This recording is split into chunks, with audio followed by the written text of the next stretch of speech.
These are some of the strangest celebrity deaths that just don't add up. All right, the first person we're going to be talking about is a woman named Dorothy Kilgallen, who was a journalist, specifically towards the end of her life, focusing on the assassination of JFK and trying to expose the truth behind it. So honestly, this is kind of insane, and I'm surprised more people don't talk about it. But Dorothy was a journalist at the time of JFK's assassination, and after Jack Ruby shot Lee Harvey Oswald and killed him, she had a lot of questions, which in hindsight, this was when Dorothy was stepping over the invisible line.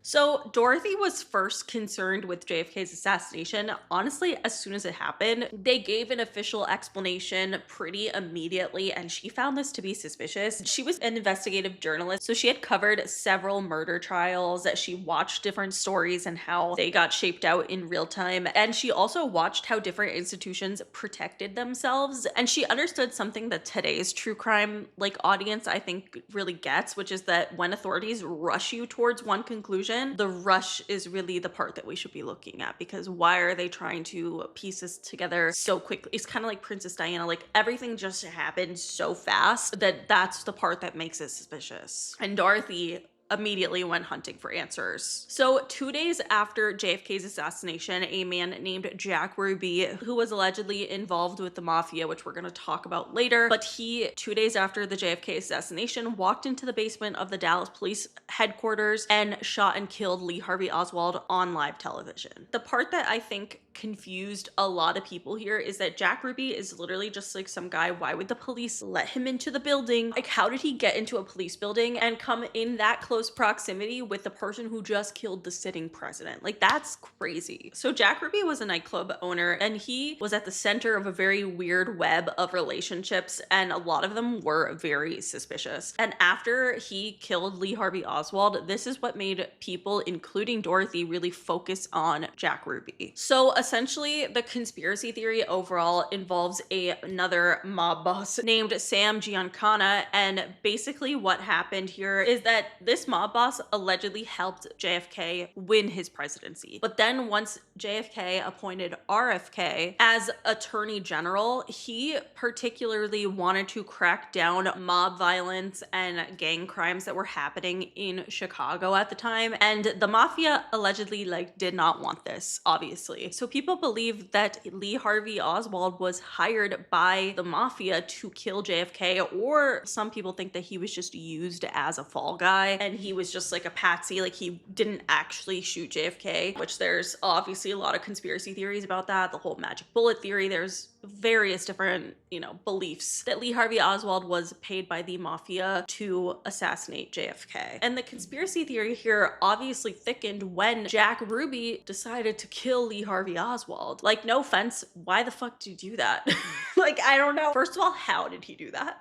The way that he was just able to waltz into the police department and again kill the person who just murdered the president, that's nuts. Absolutely bananas. Obviously somebody let him do that. So a lot of people believe the conspiracy theory that he killed Lee Harvey Oswald to keep him quiet about the mafia's involvement with the JFK assassination. So obviously Dorothy was a journalist. She was writing different articles about how she was suspicious of Jack Ruby and of the JFK assassination in general, and how it just can't be such a simple closed case, and how did Jack Ruby get into the police department and was able to kill this man? There were so many questions that Dorothy had, but she ended up covering Jack Ruby's trial, and she got much closer than any reporter ever could. And she spoke to Jack Ruby during his trial and apparently specifically described the conversation while he was seated at the defense table during a recess, but what was said was never released. Now, allegedly, Dorothy had many files and documents and evidence about JFK's assassination and how there was a bigger story here, specifically surrounding the mafia and Jack Ruby. So this was when Dorothy started making a lot of enemies, not just in Dallas with Jack Ruby himself, but also with different officials in Washington at the time, like the FBI and the Warren Commission. And something that happened here for Dorothy that was really a game changer, that made her make enemies within the system of people in Washington, was that she obtained Jack Ruby's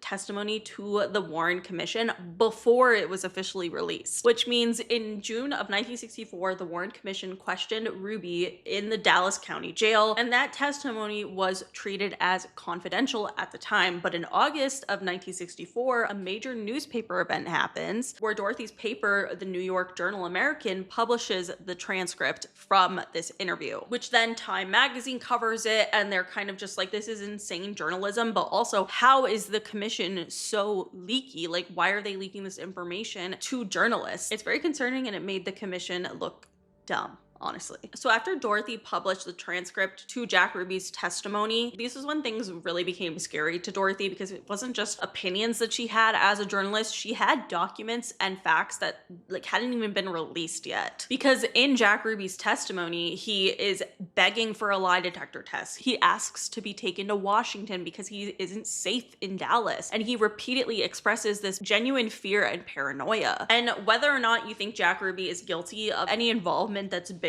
than what is known, Dorothy's leak did something dangerous. It disrupted the timing, it disrupted the control, and it allowed the public to kind of peer into the investigation before the final story was packaged and delivered. And obviously this humiliated the commission. And Time noted that the commission's response included calling the FBI again to investigate these leaks and how they happened, which basically meant that Dorothy now had enemies not only in Dallas, but also in Washington with the FBI. And this was also like the moment that Dorothy proved to herself that she couldn't be contained, and she wanted to speak out about this because she knew that there was something suspicious happening. According to multiple summaries of the historical records, after the publication of Jack Ruby's testimony, federal attention turned towards Dorothy specifically, and were asking her like, how did you get this information? Like, who leaked it to you, etc. The FBI agents like came to her house, pressed her for her sources, and again, she refused. So at this point, Dorothy had published material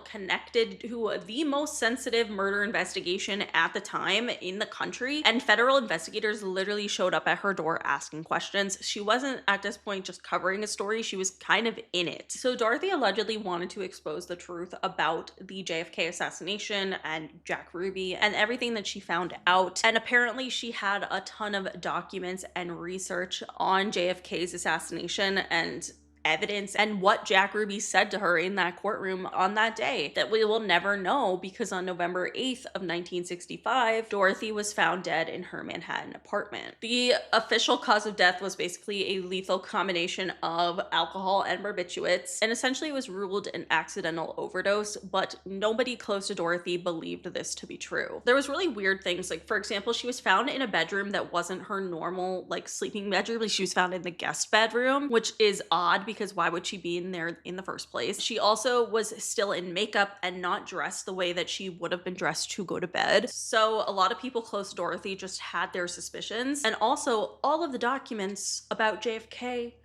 never found. Missing. Completely gone into thin air.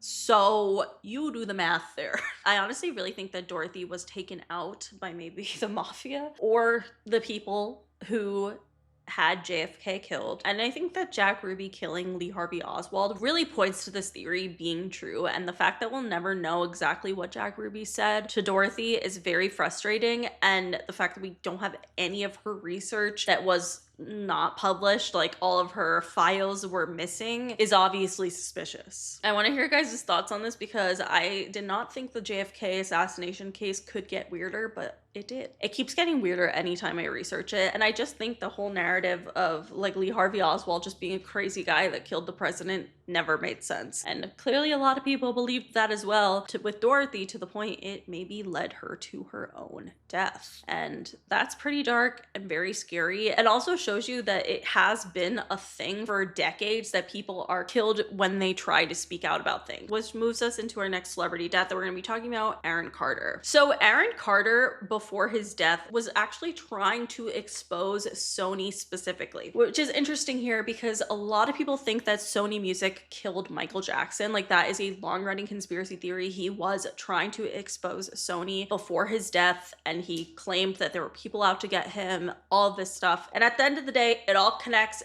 back to freaking Clive Davis and P. Diddy, which honestly is absurd, but it just shows how deep the music industry really runs here. And Aaron Carter began speaking publicly publicly against Sony and about his abuse that he experienced as a child and the things that Michael Jackson would say to him about Sony. And not only that, but he claimed the FBI questioned him about Michael Jackson and tried to get him to lie on Michael Jackson's name, which is obviously very suspicious. Like one day Aaron Carter came home and his mom was there with 4 FBI agents, and his mom was just like, tell them what happened, tell them what Michael did. And Aaron Carter was confused, and he said that Michael Jackson never did anything bad to him, and he was confused why the hell the FBI was trying to coerce him into confessing to something that didn't happen. And that's not the first time we've heard about this, because that also happened with Corey Feldman. He claimed that in the 90s he was trying to expose who was abusing him as a child actor, and the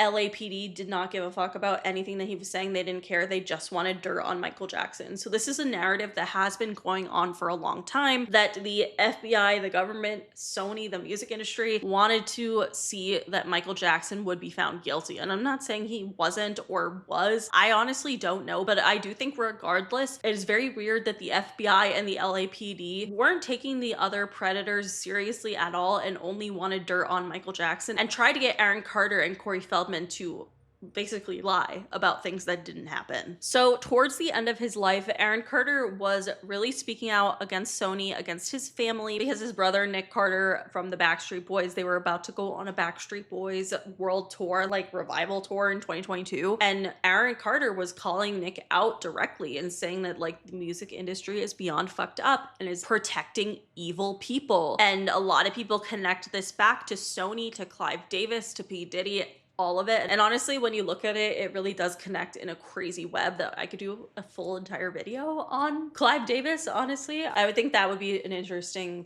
video if you guys would want to see that. But nonetheless, he was claiming that his family was doing nothing for him, like his parents as well, and no one was listening to him, no one was helping him. He was trying to expose the truth and he was scared for his life. He literally said it. And then in November of 2022, Aaron Carter was found dead in a bathtub. Although his death was officially ruled accidental, involving substances and drowning, on paper it just feels like a familiar tragic template. This is a young celebrity who was trying to speak out against the Illuminati, the elites, the music industry, whatever you want to call it, the FBI even involved here in the LAPD. And he was trying to speak out against this, and then he died. And after saying he was scared he was going to get killed. I just feel like there is no two ways about it. And again, I feel like I could do an entire video on people directly connected to like Aaron Carter, P. Diddy, Clive Davis, like all, like that whole group of music industry is so corrupt. It goes so deep and it connects in so many strange ways that you would never even think of. It's dark. But either way, there are a lot of people who do not believe that Aaron Carter's death was an accident at all. And I have to agree. Speaking of a similar instance that does also connect to P. Diddy and the industry in general, I want to talk about the death of Heche, which was very, very weird and interesting and honestly dark. So Heche was Ellen DeGeneres' ex-girlfriend, and for the last few years of her life, she was really trying to expose Ellen and her connection to Diddy and the music industry in general and the Hollywood industry in general. Like, she was literally working on a documentary about human trafficking in Hollywood spaces. And then on August 2022, she crashed her car into a home in Los Angeles and died. But the story gets weirder. So Anne had been in the burning car and house for a while before paramedics could get her out of the vehicle. Once they did, there's this video footage of her on a gurney in some type of bag, which people say is a body bag. Other people say it's a burn victim bag of sorts, and it was supposed to be like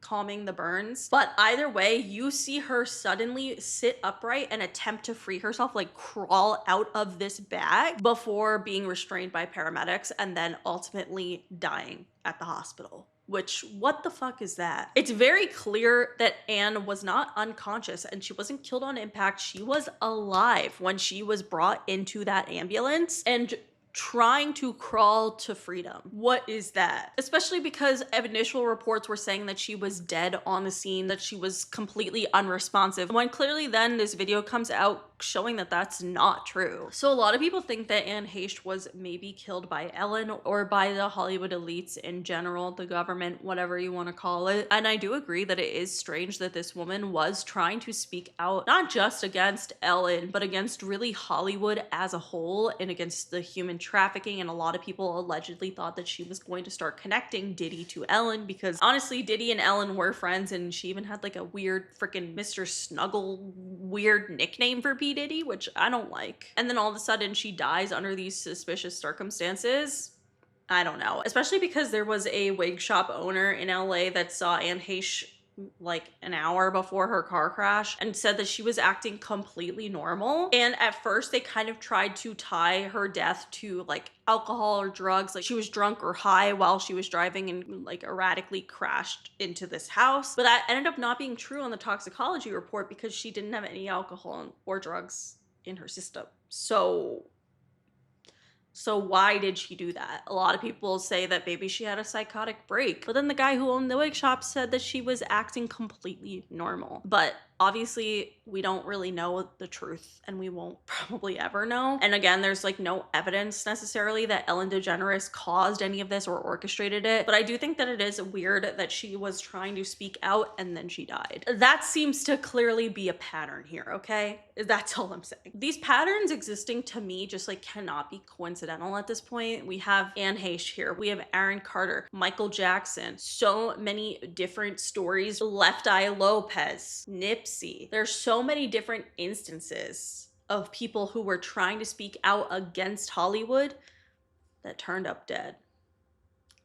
That's all I'll say. I don't think that it's a coincidence. I just don't. But I definitely want to hear your guys' thoughts on this, because obviously connecting it to Ellen and then everyone finding out that Ellen was like the shitty person, it makes the story even more interesting. And also the fact that Ellen's ex-girlfriend from like the 90s, like she was dating her at the time, died in a car crash as well, which maybe is just a coincidence, but it is a weird one and I don't like it. I want to hear your guys' thoughts here though, because clearly Anne Heche was trying to talk about Hollywood in a negative way and then she died. Is that a coincidence, or is there something darker here? I want to know your thoughts. All right, the last celebrity death that I want to talk about that I find to be suspicious is Mac Miller. So I've always like loosely found his death suspicious. Like, I mean, obviously he was struggling. Like, we knew these things in advance prior to his death. And so at first I didn't really think that much of it. And then I started to think about the access that Mac Miller would have to money and drugs and connections that, like, it's honestly weird to me,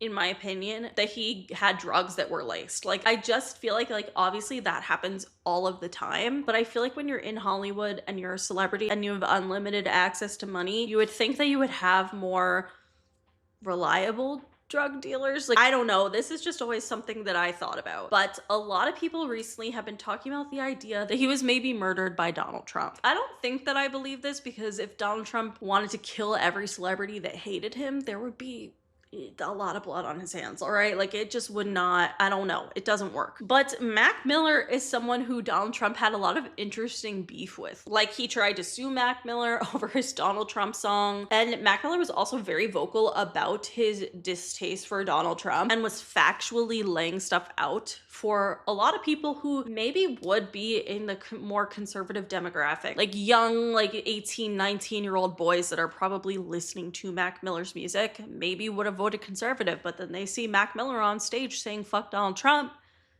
and there you go. So people think that Donald Trump took out Mac Miller or was somehow responsible for his death in indirect way. There's obviously no clear evidence of this, but I do think it is an interesting theory. I don't know, like, I thought this theory was kind of like a joke, honestly, because obviously like there are a lot of celebrities, like I said, who talk shit about Donald Trump. But I was watching a video of Mac Miller like on stage dissing Donald Trump essentially. I was reading the comments and I was surprised to see a lot of people believing the conspiracy theory that Donald Trump had something to do with his death. And I saw someone reply to one of those comments and was like, why would he care about like Mac Miller? Like, why would he kill him just for saying this or having this song? And essentially someone responded by saying they've killed people for doing a lot less than that. And honestly, I kind of agree. I obviously feel like if the government, Hollywood, the elites, the Illuminati, whatever you want to call it, wanted to kill people in Hollywood, they obviously can only do a certain amount of people before things would get way too suspicious, even though they already are. And this goes for the previous deaths we talked about as well, because there are other celebrities who do talk out about these things and about P. Diddy and about the systems in Hollywood and human trafficking and all of these like really important topics that obviously do not end up dead. Maybe because their voices are even louder than some of the people who died. And